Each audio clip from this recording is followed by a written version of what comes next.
Gold, trusted gold buyers. మీరు తాకట్టు పెట్టిన బంగారాన్ని విడిపించి ఈ రోజు ఉన్న మార్కెట్ ధరకు కొనబడను.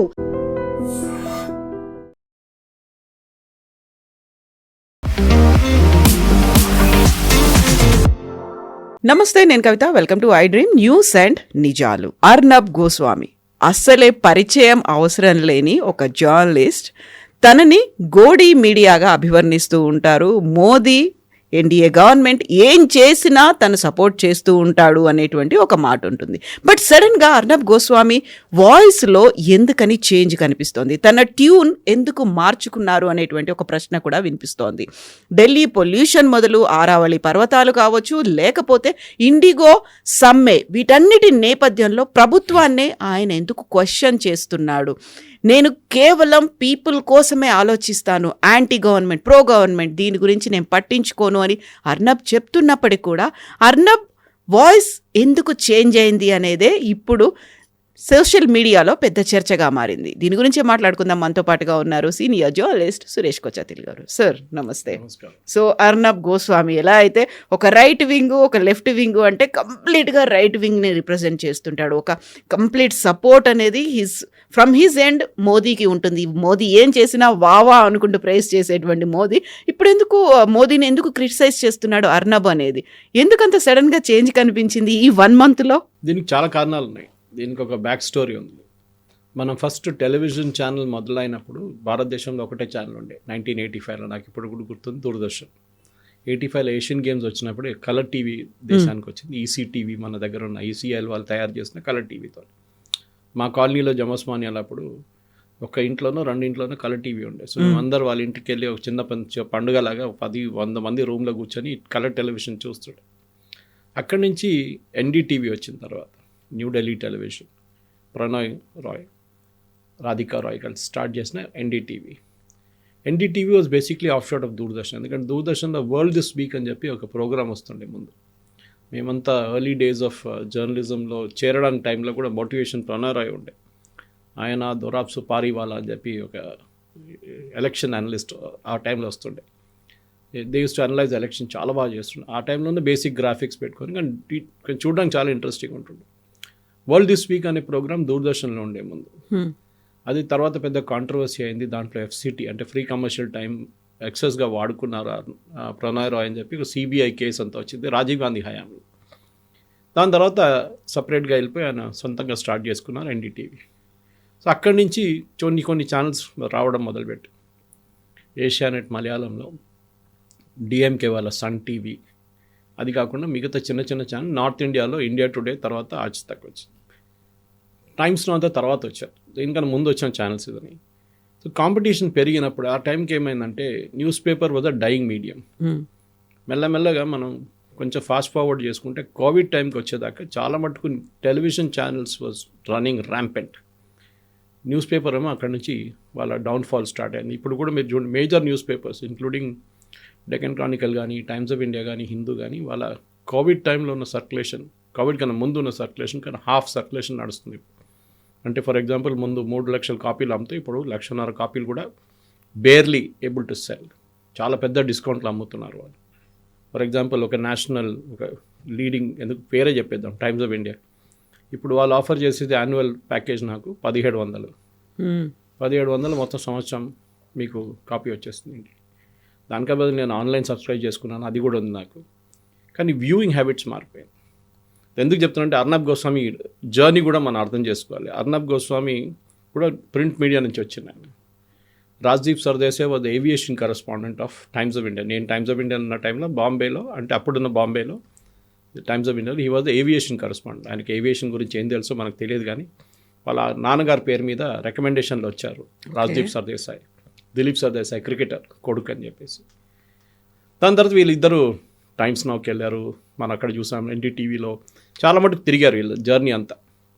కానీ over a period of time వీళ్ళు సొంతంగా ఛానల్ పెట్టుకోవాలని చెప్పి అందరికీ ఒక విష్ ఉండే. కానీ ఒక ఛానల్ మొదలు పెట్టడం అంటే మినిమం మీ దగ్గర ఒక 1000 కోట్లు ఉండాలి.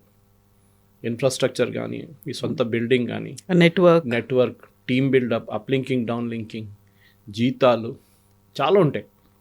నాకు తెలుసు, ఎందుకంటే I was the CEO of Janam TV Covid టైంలో. నాకు తెలుసు నెలకు మినిమం ₹1,50,00,000 లేకుంటే జీతం ఇవ్వలేము మనం. ₹1,50,00,000 మీకు అకౌంట్లో వచ్చి 28 తారీఖు పడితేనే మీరు 1వ 2వ తారీఖుకి జీతం ఇవ్వచ్చు. ఇక్కడ కూడా మనం చూస్తాం తెలుగు ఛానల్స్ కూడా చాలా మటుకు జీతాలు చాలా లేట్ ఇస్తారు. అది తర్వాత ఈ కోవిడ్ తర్వాత ఇంకా దారుణం అయిపోయింది పరిస్థితి. ఇప్పుడు ఒక నార్మల్ ఛానల్ నడిపేయాలంటే మీకు ఒక 5 నుంచి 6 కోట్లు కావాల్సి వస్తుంది. ఇది నేను చెప్పలేదు, శ్రీకంఠన్ నాయర్ అని చెప్పి was former head of Doordarshan news. దాని తర్వాత ఆయన సొంతంగా ఛానల్ పెట్టుకున్నారు ఫ్లవర్స్ అని చెప్పి కేరళలో, అండ్ 24 న్యూస్ అని చెప్పి వెరీ వెల్, చాలా రెస్పెక్టబుల్ ఛానల్. నెంబర్ 2, నెంబర్ 3 పొజిషన్లో టీఆర్పీలో ఉంటుంది. First is Asianet. ఆయన మనకు స్పీచ్ ఇస్తూ కేరళ విజన్ అని చెప్పి అక్కడ ఉన్న cable operators major number 1 cable operator, వాళ్ళకి యాన్యువల్ కాన్ఫరెన్స్ ఉంటుంది. వాళ్ళందరూ మీడియా వాళ్ళు వచ్చి మాట్లాడతారు, including people like Arnab has spoken earlier. అక్కడ వచ్చి ఆయన అన్నారు ఇదే మాట, నేను ఇప్పుడు నా సేల్స్ వాళ్ళతో మాట్లాడడానికి భయపడుతున్నాను, ఎందుకంటే నేను కొంచెం ప్రెషర్ పెడితే రాజీనామా ఇచ్చేసి వెళ్ళిపోతున్నాడు. అడ్వర్టైజింగ్ లేదు ఫీల్డ్లో, అందరూ డిజిటల్కి మూవ్ అయిపోయారు. So we have come from print to television to digital. Exactly. కొంతమంది సోషల్ మీడియా అంటారు, సోషల్ మీడియా కాదు, ఇట్స్ అ డిజిటల్ మీడియా. ఈ అడ్వాంటేజ్ ఏంటంటే శాటిలైట్ ఛానల్స్కి ఆ డిసడ్వాంటేజ్ కూడా, శాటిలైట్ నుంచి వచ్చే కంటెంట్ తీసుకొని వాళ్ళు మళ్ళీ యూట్యూబ్ అప్లోడ్ చేస్తారు, రీల్స్ తయారు చేస్తారు ఇన్స్టాగ్రామ్లో, అది కాకుండా ట్విట్టర్లో కూడా దాన్ని ట్వీట్ చేస్తారు. చాలా మటుకు ఇదే నడుస్తుంది ఇప్పుడు. అది కాకుండా వాళ్ళ సొంతం పే బై ఛానల్ కూడా పెట్టుకున్నారు కొంతమంది, పే బై వ్యూ అని చెప్పేసి ప్రైమ్ కంటెంట్ని. So Arnab Goswami channel start చేసినప్పుడు ఫస్ట్ ఇనీషియల్ ఇన్వెస్ట్ ఆయన బయటకు వచ్చినప్పుడు ఆయనకు ఒక ఆల్మోస్ట్ 800 కోట్లు కావాలండి. దాంట్లో నాకు తెలిసిన మటుకు 500 కోట్లు మోహన్ దాస్ పై అండ్ రాజీవ్ చంద్రశేఖర్ ఇన్వెస్ట్ చేశారు. రాజీవ్ చంద్రశేఖర్ ఆ టైంలో బీపీఎల్ మొబైల్ అమ్మిన తర్వాత ఆయన దగ్గర డబ్బులు చాలా ఉండే. Now of course is the president of Kerala BJP and owner of Asianet news. So Arnab ఏం చేశారంటే ఇంగ్లీష్లో స్టార్ట్ చేద్దాం ఫస్ట్ అని చెప్పి, మనకు తెలిసిందే ఇంగ్లీష్లో ముంబై నుంచి స్టార్ట్ చేశారు. First editor owned news paper, television. అది బాగానే నడిచింది. ఫస్ట్ ట్రాన్స్లోనే ఆయనకి చాలా మటుకు ఇన్వెస్టర్స్ దొరికారు. సో మోహన్ దాస్ పైకి అండ్ రాజీవ్ చంద్రశేఖర్కి ఒక గోల్డెన్ హ్యాండ్ షేక్ ఇచ్చేసి వాళ్ళు పెట్టిన డబ్బు కన్నా డబుల్ వాపస్ ఇచ్చేశారు. అది ట్రాన్సాక్షన్ ఎంత జరిగిందో మనకు తెలియదు, ఎందుకంటే it's not a public limited company. కానీ I believe they got double the money. సరే, ఆ టైం తర్వాత he wanted to expand. Hindi start చేశారు, దాని తర్వాత బెంగాలీ స్టార్ట్ చేశారు, కన్నడ స్టార్ట్ చేశారు. కానీ దీంట్లో Bengali and Kannada not taken off, అంత మటుకు వాళ్ళ గ్రోత్ రాలేదు, అడ్వర్టైజింగ్ లేదు దానికోసం. ఇవాళ కూడా మీరు చూడండి, తెలుగులో ఉన్న లీడింగ్ టెలివిజన్ నెట్వర్క్ వాళ్ళ రెవెన్యూ తెలుగు ఛానల్ కన్నా వాళ్ళ కన్నడ ఛానల్ నుంచి రెవెన్యూ ఎక్కువ వస్తుంది వాళ్ళకి. సో మీకు చాలా డిఫికల్ట్ ఛానల్ నడిపేయడం. సో మీరు డిపెండ్ అవుతారు గవర్నమెంట్ మీద. మీరు చూస్తున్న చాలా మటుకు యాడ్లు ఇప్పుడు పంజాబ్ గవర్నమెంట్ ఉండండి, ఉత్తరప్రదేశ్ గవర్నమెంట్, మధ్యప్రదేశ్, వాళ్ళు నడిపిస్తున్న స్కీమ్ల గురించి ఒక చిన్న 1 minute 2 minute క్లిప్ తీసుకొని న్యూస్ కన్నా ముందో న్యూస్ కన్నా తర్వాత పెడతారు. ఒకసారి న్యూస్ నడిమిట్లో కూడా పెడతారు ప్రైమ్ టైం వ్యూయింగ్కి. దానికి డబ్బులు తీసుకుంటారు. దానికి వీరు ప్రతి స్టేట్ గవర్నమెంట్ని అప్రోచ్ అవుతారు, ఎవరైనా కానివ్వండి. అది not just Arnab's Republic, India Today వాళ్ళు చేస్తారు, ఎన్డీటీవీ వాళ్ళు చేస్తారు, సిఎన్ఎన్ న్యూస్ 18 అందరు చేస్తారు, ఈవెన్ లోకల్ వర్నాక్యులర్ ఛానల్స్ కూడా చేస్తారు. ఇది వెబ్సైట్స్ దగ్గర నుంచి అన్నీ కూడా అదే. ఇది కాకుండా మోదీ గవర్నమెంట్ యాడ్స్ కూడా వస్తూనే ఉంటాయి అన్నమాట. So this is what you must be seeing regular. Empanelment అంటారు దాన్ని. ఎంపానల్మెంట్ ఏజెన్సీస్, అది empanelment of television channels. Me TRP rating బట్టి ఇప్పుడు నేషనల్ లెవెల్లో డిఐవిపి ఉంటుంది, డైరెక్టర్ జనరల్ ఆఫ్ ఆడిట్, అది కూడా మార్చారు ఇప్పుడు గవర్నమెంట్. లోకల్ స్టేట్ లెవెల్లో డిఐపిఆర్ ఉంటారు. సో రేవంత్ రెడ్డి గవర్నమెంట్ ప్రోగ్రాములు కానీ అది అన్నీ చూపిస్తున్నారు, ప్రింట్లో వస్తుంటుంది, టెలివిజన్లో కూడా వస్తుంది. లాస్ట్ ఒక సంవత్సరం పాటు ఆయన ఢిల్లీకి షిఫ్ట్ అయిపోయారు కంప్లీట్గా, నోయిడా షిఫ్ట్ అయిపోయారు, పెద్ద స్టూడియో కట్టారు అక్కడ.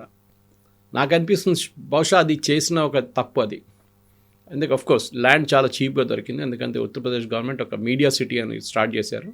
అక్కడ ఏ ఛానల్ వాళ్ళు వచ్చినా కానీ వాళ్ళకి చాలా కన్సెషనల్ రేట్లో వాళ్ళు ల్యాండ్ ఇచ్చారు. ఐడియా ఏంటంటే ఒకటే ప్లేస్లో ఉద్యోగం వాళ్ళు ఉన్న లోకల్ వాళ్ళకు కూడా ఉత్తరప్రదేశ్లో ఉన్న వాళ్ళకి ఉద్యోగం అంటే డ్రైవర్లు కానివ్వండి, హౌస్ కీపింగ్ స్టాఫ్ కానీ అట్లాంటి వాళ్ళకైనా ఉద్యోగం వస్తుంది కదా, మిగతా వాళ్ళన్నీ బయట నుంచి రావచ్చు బహుశా. Arnab Goswami dependence on government చాలా పెరిగింది అన్నమాట. 2004 ఎలక్షన్ టైంలోనే ఒక ఇన్ఫ్లెక్షన్ టిప్పింగ్ పాయింట్ అంటాం మన ఇంగ్లీష్లో. Famous interview with Rahul Gandhi, అది కంప్లీట్ మెస్అప్ అయిపోయింది రాహుల్ గాంధీ ఇంటర్వ్యూ. కానీ టీఆర్పీ చాలా మటుకు అర్నబ్ గోస్వామికి వచ్చింది. దాని తర్వాత ఈ హిందుత్వ ఎలిమెంట్ కానీ మిగతా దాన్ని వచ్చినప్పుడు రామ్ జన్మభూమి టెంపుల్ కట్టినప్పుడు కానీ మీ అర్నబ్ని ఒక లెవెల్గా రాత్రిపూట కాగానే 9 o'clock కాగానే Arnab Goswami debate is compulsory. Exactly. ఒక స్టాంప్ లాగా 6 మంది పైన 6 మంది కింద ఉంటారు. వాళ్ళు ఏం మాట్లాడతారో ఎవరికి తెలియదు. నాట్ ఓన్లీ అర్నబ్ గోస్వామి, ఆయన టీంలోంచి 2-3 కూర్చొని ఉంటారు. అలాగే పాకిస్తాన్ నుంచి 2 జనరల్స్ తీసుకొస్తారు, వాళ్ళని విపరీతంగా తిడతారు. మీరు అనుకుంటారు మీకు కనిపించడు నెక్స్ట్ ఒక సంవత్సరం దాకా, నెక్స్ట్ టెలివిజన్లో మళ్ళీ కనిపిస్తాడు పొద్దున. This is a regular feature అన్నమాట. కానీ మీరు అనలైజ్ చేస్తే Arnab is not changed actually. ఆయన తీసుకున్న 3-4 ఇష్యూస్లో ఉన్నాయి మెయిన్ పాయింట్. ఒకటి ఢిల్లీ AQI లెవెల్స్. బహుశా చాలామంది మన వ్యూవర్స్ తెలియదు AQI అంటే ఆఫ్ కోర్స్ మనం ఎయిర్ క్వాలిటీ ఇండెక్స్. కానీ దాని ప్రైమ్ కాజ్ ఏంటంటే ఒకటి ఫాగ్, ఢిల్లీలో ఉన్న ఫాగ్ కానివ్వండి, ఈ వింటర్ సీజన్లో క్లౌడ్ కవర్ కింద ఉంటుంది. పంజాబ్ నుంచి హర్యానా నుంచి స్టబుల్ బర్నింగ్ అంటే అంత సో వరిని కోసేసిన తర్వాత మిగిలిపోయిన దాన్ని తగలబెట్టడం. ట్రైన్లో వస్తున్నప్పుడు చూశాను మన వైపు ఒంగోలు ఆ ఏరియా అంతా కంప్లీట్గా బాపట్ల వైపు వచ్చినప్పుడు మొత్తం అందరూ బండిల్స్గా తయారు చేసి పెట్టుకున్నారు, which is a good thing. That is what should be done. కానీ అక్కడ అది మొత్తం తగలబెట్టేస్తారు వాళ్ళు. కానీ Calcutta AQI is worse than Delhi. కానీ ఎవరు దాని గురించి మాట్లాడలేదు. అందరు ఢిల్లీ మీద పడ్డారు, ఎందుకంటే ఇట్స్ అ క్యాపిటల్ సిటీ. చాలా మటుకు ఫ్లైట్స్ ఇంపాక్ట్ అయిపోతుంది. నిన్న 150 ఫ్లైట్స్ ఇంపాక్ట్ అయింది. Of course nothing do with AQI, నిన్న ఫాగ్ ఉండే ప్రాబ్లం. ఇదంతా నడుస్తూ ఉంటుంది Kavitha garu. So Arnab Goswami AQI level ప్రశ్నింగ్ అర్నబ్ అడుగుతున్నారు, ఎందుకు ఇట్లాంటి క్వశ్చన్ చేస్తున్నారు. దాని తర్వాత అరావళి వచ్చింది. అరావళిలో మన ప్రేక్షకులు కూడా అర్థం చేసుకోవాలి, చాలామంది మనం కూడా దాని గురించి డిబేట్ చేసాం. అరావళి గురించి, అరావళిలో ఇట్స్ నాట్ మౌంటైన్స్. మన దగ్గర వెస్టర్న్ ఘాట్స్లో మీరు 1000 feet, 1000 meters, 2000 meters దాకా మీరు వెళ్తారు. చాలా మటుకు హైట్ ఉంటుంది. మీరు బ్రహ్మగిరి హిల్స్ తీసుకోండి కేరళలో, అది కాకుండా కర్ణాటక వైపు కూడా తీసుకోండి. కేరళలో సదర్న్ కేరళ నుంచి మొదలయ్యే హిల్స్ చాలా హైట్ ఉంటుంది. కానీ అరావళిలో 200-100 మీటర్లే ఉంటుంది. మౌంటైన్ కాదు, అది చిన్న కొండలాగా ఉంటుంది అంతే. సో మైనింగ్ మన దగ్గర కూడా సిటీలో ఎట్లా మొత్తం గ్రానైట్స్ అని కొట్టిపడేసారో, షామీర్పేటలో ఎట్లా చేశారు, ఇక్కడ ఖాజాగూడలో ఎట్లా చేశారు, మొత్తం అట్లా ధ్వంసం చేస్తూనే వెళ్ళిపోయారు. ఇప్పుడు కాదు, 10-15 సంవత్సరాల నుంచి straight from the time Vijayaraj Vasundharaj తర్వాత అశోక్ గెహ్లోట్ వచ్చినప్పుడు కూడా ఈ మైనింగ్ లీజ్ చాలా మటుకు అక్కడ ఉన్న మొత్తం మాఫియా అది. దాన్ని బీజేపీ గవర్నమెంట్ కావాలని చెప్పి దాన్ని క్లోజ్ చేయాలని చెప్పి చేసిన పని ఇది. దాన్ని అర్నబ్ గోస్వామిని వాడుకున్నారు. Arnab Goswami is not questioning BJP government. ఎందుకంటే ఈ జడ్జ్మెంట్ వచ్చింది సుప్రీంకోర్టు దగ్గర నుంచి. అండ్ దట్ డేట్ సార్ నేను చెప్పాను, బహుశా ఇది జడ్జ్మెంట్ కాదు, it is only an initial order. Final judgement stay చేయొచ్చు వాళ్ళే అంటే నెక్స్ట్ డే ఇప్పుడు స్టే చేశారు నిన్న తీసుకొచ్చి. లాంగ్ స్టోరీ షార్ట్ అంటే అర్నబ్ గోస్వామి అరావళిని క్వశ్చన్ చేశారు, అర్నబ్ గోస్వామి AQIని క్వశ్చన్ చేశారు. అర్నబ్ గోస్వామి చాలా మటుకు మిగతా ఇష్యూస్ని బీజేపీ గవర్నమెంట్ని క్వశ్చన్ చేస్తున్నారు, ఎందుకు చేస్తున్నారని. అందులోనూ మెయిన్గా ఇండిగో ఇష్యూకి సంబంధించి why government is not doing anything అనేది, వాట్ మోడీ ఈజ్ డూయింగ్ అనేది ఒక question mark. Nation wants to know అన్నట్టుగా మోదీ ఎందుకేం చేయట్లేదు. దాన్ని ఆయన టార్గెట్ చేసింది రామ్మోహన్ నాయుడు గారిని, నాట్ ఎగ్జాక్ట్లీ మోదీ. DGCA మీద పడ్డారు, కానీ DGCA correct. Even I was criticizing DGCA. DGCA miserably failed. ఇప్పుడు కాదు, ఎప్పటి నుంచో DGCA is a government organization. ఎప్పుడు ఒక గవర్నమెంట్ ఆర్గనైజేషన్ ఇండిపెండెంట్గా ఉండదు. మనకు రైల్వే యాక్సిడెంట్ జరిగినప్పుడు కవిత గారు ఎంక్వైరీ చేస్తుంది రైల్వే సేఫ్టీ కమిషనర్ అని ఒక పోస్ట్ ఉంటుంది. ఏదైనా ఒక డీరైల్మెంట్ జరిగి ఒక 20 మంది చనిపోయినా 10 మంది చనిపోయినా, ఏ డీరైల్మెంట్ జరిగినా కానీ, ఏ యాక్సిడెంట్ జరిగినా కానీ రైల్వే సేఫ్టీ కమిషనర్ ఇన్వెస్టిగేట్ చేస్తారు. Railway safety commissioner doesn't work under rail ministry, civil aviation ministry కింద పనిచేస్తారు వాళ్ళు. ఎందుకంటే రైల్వే మినిస్ట్రీ ఇన్ఫ్లుయెన్స్ చేయకూడదు అని చెప్పి సివిల్ ఏవియేషన్ మినిస్ట్రీ కింద పెట్టారు వాళ్ళని. ఆలోచించండి, సివిల్ ఏవియేషన్ మినిస్ట్రీతో ఏ సంబంధం లేని ఒక డిపార్ట్మెంటు వాళ్ళ అండర్లో పనిచేస్తుంది. ఎందుకంటే లేకుంటే రైల్వే మినిస్టర్ ఉంటే ఆయన ఆర్డర్ ఇస్తే ఈ రిపోర్ట్ ఇట్లా రాయమంటే అట్లా రాస్తారు వాళ్ళు. అదే టైంలో DGCAని వాళ్ళ డిపార్ట్మెంటే ఇండిపెండెంట్గా సపరేట్ పెట్టాల్సి ఉండే. ఫర్ ఎగ్జాంపుల్ TRAకి అసలు గవర్నమెంట్తో ఏం పని లేదు, they are independently work. IRDA insurance regulator వాళ్ళు కొంచెం ఫైనాన్స్ మినిస్ట్రీ మాట వింటారు, కానీ 90% వాళ్ళు ఇండిపెండెంట్గా ఉంటారు. కానీ DGCA is totally a corrupt government department. లంచాల మీద నడుస్తుండే. కానీ ఇప్పుడు కొంచెం లాస్ట్ 15 సంవత్సరాల నుంచి మన్మోహన్ సింగ్ గవర్నమెంట్ లాస్ట్ 3 సంవత్సరాలు, మోదీ గవర్నమెంట్ ఇప్పుడున్న 11 సంవత్సరాలు కొంచెం వాళ్ళ కరప్షన్ చాలా మటుకు తగ్గింది. ట్రాన్స్ఫర్ చాలామంది చేశారు, suspend, dismiss. There one department where you can dismiss people. మన గవర్నమెంట్ డిపార్ట్మెంట్ లాగా కాదు, వాళ్ళని మీరు ఇమీడియట్గా టర్మినేట్ చేయవచ్చు. ఇలాంటి పరిస్థితుల్లో డెఫినెట్గా అర్నబ్ గోస్వామి రామ్మోహన్ నాయుడు గారి మీద పడ్డారు. మనకు TRP రావాలంటే ఏం చేస్తారు, 2-3 వేస్ ఉంటాయి. ఒకటి సెన్సేషన్ క్రియేట్ చేయడం, లేనిపోయిన సెన్సేషన్ క్రియేట్ చేయడం. ఇంకోటి ఉన్న సెన్సేషన్ని మళ్ళీ అప్గ్రేడ్ చేయడం, దాన్ని ఇంకొక లెవెల్ హైలైట్ చేయడం. మూడోదేమో నేనే మొత్తం సొసైటీని రెస్క్యూ చేస్తున్నాను, ఇంకెవరు లేరు చూడండి. I'm the saviour. ఇక్కడ ఈ దేశంలో ప్రధానమంత్రి లేరు, ఈ దేశంలో ఏవియేషన్ మినిస్టర్ లేరు, నేనే ఉన్నాను మీకోసం అని చెప్పి. సో అందరూ అర్నబ్ గోస్వామిని చూస్తారు. This is the basic thing. The disadvantage ఏంటంటే మిగతా 2 ఛానల్స్, ఒకటి అంబానీ, ఒకటి అదానీ. మనకు తెలిసిందే, Adani is NDTV and Ambani is CNN News 18. వీళ్ళది ప్రాబ్లం ఎక్కడ వచ్చిందని అర్నబ్ గోస్వామికి డౌట్ ఏమొస్తుందంటే, నాకన్నా గోడి మీడియా వీళ్ళు అయిపోయారా అని డౌట్ వస్తుంది ఆయనకి. కాంపిటీషన్ వచ్చారని. కాంపిటీషన్, ముందు కాంపిటీషన్ లేకుండా, ఎందుకంటే ఎన్డీటీవీ వాజ్ యాంటీ మోదీ. సడన్గా కనుక్కున్నారు Adani, then it became a different thing. అక్కడేమో CNN News 18, అది ఇంకో రూట్లో వెళ్ళిపోయింది అది. సో ఇట్లాంటి పరిస్థితుల్లో నేను ఉన్నానా, నాకు కూడా కాంపిటీషన్ వచ్చారని చెప్పి డౌట్ వస్తుంది ఆయనకు అనమాట. మూడోది నేను చెప్పాను, రెండవ మాట, దట్ స్టేట్ గవర్నమెంట్ అడ్వర్టైజింగ్ కూడా చాలా మటుకు తగ్గింది. నాకు తెలిసిన మటుకు ఈవెన్ ఆంధ్రప్రదేశ్ గవర్నమెంట్ కూడా వీళ్ళు అప్రోచ్ అయ్యారు అడ్వర్టైజ్మెంట్ కోసం. అది ఏమైందో తెలియదు కానీ 6 నెలల ముందు they were negotiating for good amount of advertising. Chandrababu Naidu garu రాగానే, కానీ అదేదో ఐ థింక్ పట్టదా, అదర్ ఫండ్స్ లేదో ఏం లేదు కానీ అది పక్కన వెళ్ళిపోయింది అది. సో ఈ కోపం కూడా బహుశా ఉండొచ్చు, ఎందుకంటే ఒక ఛానల్ నడిపించడం అంటే ఇట్స్ హై బ్లడ్ ప్రెషర్.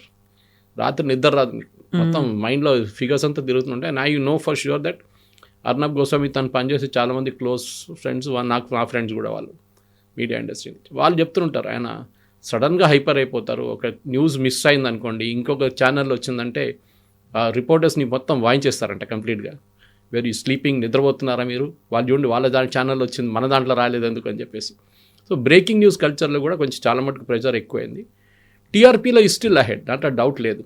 కానీ కవిత గారు, ఇది ఎంటైర్ టెలివిజన్ ఇండస్ట్రీ రెవెన్యూ తగ్గుతే వస్తుంది. Over a period of last 3-4 సంవత్సరాల్లో డిజిటల్ షిఫ్ట్ అయిపోయారు మొత్తం. నేను ఎగ్జాంపుల్ ఇస్తాను మీకు. ఏషియానెట్ న్యూస్ తీసుకోండి, number 1 in TRP in Kerala, 126లో నడుస్తుంది. Closest one is 24, and then reporter TV ఉంది. వాళ్ళ ఒక చిన్న స్కామ్ జరిగింది, రిపోర్టర్ని ఇప్పుడు దాన్ని తీసేశారు బార్క్ నుంచి. దాని తర్వాత మనోరమ అండ్ మాతృభూమి. 126 తర్వాత నెక్స్ట్ ఇస్ 80, దాని తర్వాత 40, అంటే హాఫే ఉన్నారు మిగతా కాంపిటీషన్. ఏషియానెట్కి మొత్తం యాడ్స్ రావాలి కదా, వాళ్ళ నేషనల్ యాడ్ మీరు చెక్ చేస్తే, నేను రెగ్యులర్గా ట్రాక్ చేస్తుంటాను యాడ్స్ అంతా, దాని మీద ఉంటుంది మన బిహేవియర్ ఎట్లా ఉంటుంది ఛానల్ది. వాళ్ళ దగ్గర 1-2 కార్ యాడ్లు వస్తాయి అంతే. ఒకటి మారుతి నడుస్తుంది క్యాంపెయిన్, ఇప్పుడు యాడ్స్ రావట్లేదు వాళ్ళకి. ఇక్కడ కూడా అంతే, తెలుగు న్యూస్ ఛానల్స్కి ఎక్కడ యాడ్స్ లేవు నేషనల్ లెవెల్, అంతా లోకల్ సారీ యాడ్లు, జ్యువెలరీ షాప్ ఇట్లా నడుస్తున్నారు. అది ద ప్రాబ్లమ్ ఈజ్ సర్వైవల్. ఇప్పుడు మీకు ఒక 100 మంది, 150 మంది, లేకుంటే 200 మంది ఉన్న ఛానల్ని నెలకు మీకు మినిమం 3 నుంచి 4 నుంచి 5 కోట్లు కావాలి మీ అకౌంట్లో. మీకు అడ్వర్టైజింగ్ మీరు ఉల్టా సర్కస్ చేస్తే కూడా మీకు 1 కోటి, 1.5 కోటి కన్నా ఎక్కువ అడ్వర్టైజింగ్ రాదు మీకు, unless you are a spread out channel. అంటే మీకు హిందీ, తెలుగు, కన్నడ, బెంగాలీ అట్లాంటి 10 లాంగ్వేజెస్ ఉంటే మీకు యాక్సెస్ ఉంటుంది ఈజీగా. అది లేదు చాలా మటుకు ఛానల్స్కి. సౌత్లో 1-2 ఉంటుంది, ఒక బెంగాలీ ఉంటుంది, ఒక మరాఠీ ఉంటుంది. సో అడ్వర్టైజింగ్ తగ్గి ఇప్పుడు డిజిటల్కి వెళ్ళిపోతుంది. ఈ ఛానల్స్ కూడా డిజిటల్కి వెళ్తున్నారు. ఇవి అర్నబ్ గోస్వామి చూడండి, ఇవాళ అరావళి గురించి కానీ, ఈవెన్ బెంగాల్ ఎలక్షన్ గురించి ఒక వీడియో చేశారు. నేను వస్తూ అదే చూస్తూ వస్తున్నాను, ఐ వాజ్ వాచింగ్ ఇట్. అది ఎందుకు అంటే హియర్స్ రెవెన్యూ అక్కడ ఉందని అర్థమైపోయింది అందరు. సో అర్నబ్ గోస్వామి షిఫ్ట్ మనం it nothing to with godi media or Modi or anything. ఒకటి మాట మనం గుర్తుపెట్టుకోవాలి, if you want to see Doordarshan, government అందరికన్నా పెద్ద గోడి మీడియా వాళ్ళే ఉండాలి కదా, but they are not taking that voice. అసలు వాళ్ళకి అసలు లేదు, కన్సిడర్ చెయ్యరు దాన్ని. They are not even taken as one of the top 10లో కూడా వాళ్ళు కనిపించారు మీకు. అంటే టీఆర్పీ వాళ్ళకి అక్కర్లేదు, దే ఆర్ గవర్నమెంట్ ఛానల్, వాళ్ళని గవర్నమెంట్ ఫండ్స్ ఉంటుంది, ప్రసార్ భారతి ఫండ్స్తో నడుస్తుంది వాళ్ళది. సేమ్ టైం మన అర్నబ్ గోస్వామి ఇలాంటి వాళ్ళకి ప్రతి నెల 10 కోట్లు, 20 కోట్లు, 300 కోట్లు, నెలకు సంవత్సరానికి 200 కోట్లు అని మీకు కావాల్సి వస్తుంది. Or at least 100 crores minimum break even కూడా, అది కూడా రావట్లేదు ఇప్పుడు. సో నెలకి మీకు 5 కోట్లు, 6 కోట్లు రాకపోతే, 10 కోట్లు రాకపోతే you cannot run the channel. ఆ పరిస్థితికి వచ్చేసారు అందరు. ఆ ఫ్రస్ట్రేషన్ పాసిబ్లీ ఇప్పుడు చూపిస్తున్నారు ఆయన.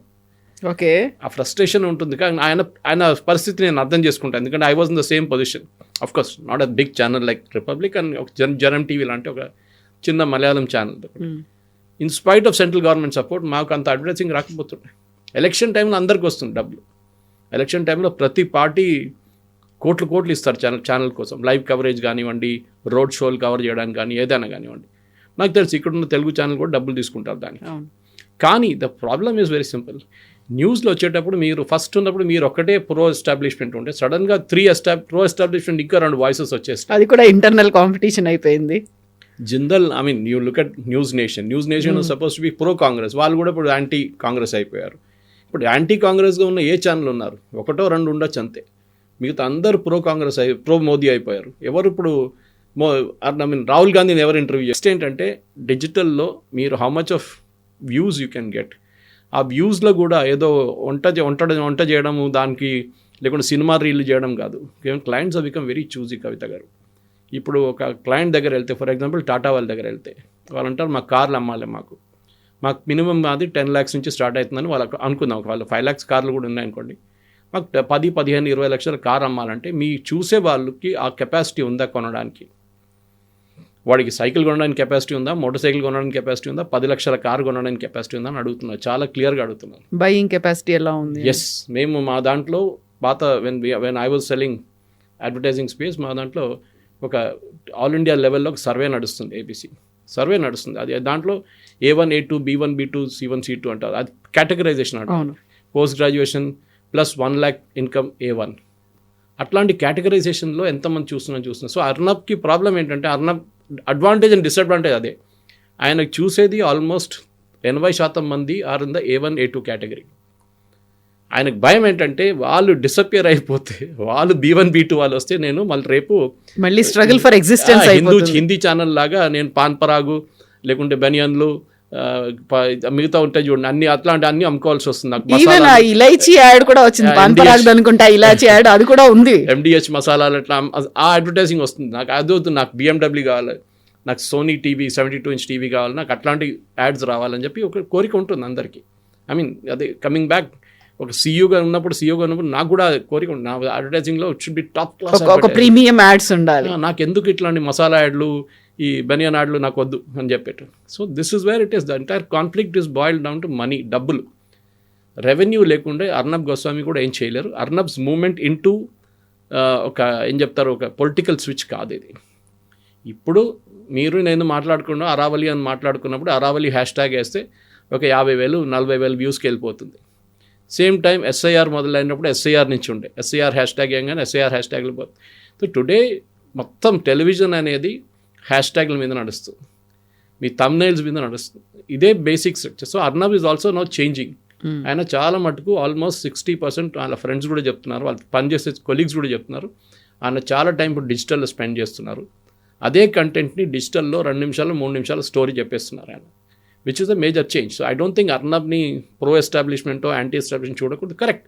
బట్ డిఫాల్ట్ ఆయన ఒక మోదీ ముద్ర పడిపోయింది భక్త్ చెప్తాను, నన్ను కూడా చెప్తారు Modi bhakt, okay that's fine, no problem. కానీ యాజ్ అ నేషనల్ లెవెల్ ఒక ఇమేజ్ ఉండంటే Arnab is got the number 1 image, ఇంకెవరికి లేదు ఆ image. Yes sir, thank you so much sir, thank you. And for more videos, Please subscribe to iDream. Please subscribe to iDream. Please subscribe iDream. And please subscribe to iDream. For more videos, subscribe to iDream. please like, share and subscribe to the channel. Congratulations, iDream. Subscribe to iDream. Subscribe to iDream. So subscribe to iDream Media. iDream ki iDream team andarki huge congratulations. Please subscribe iDream Media. Please subscribe to iDream. Subscribe iDream. Please subscribe to iDream. iDream అంటే నా కళల ఛానల్ను subscribe చేసుకున్న నోరు తిరుగుతలేదు, మీరైతే గంట గుర్తు కొట్టండి. For more such videos, please subscribe to iDream. Subscribe to iDream. Please subscribe to iDream. Please subscribe iDream Media. Please do subscribe to iDream. Please subscribe to iDream Media. For best entertainment and information, please subscribe iDream. And don't forget to subscribe to iDream.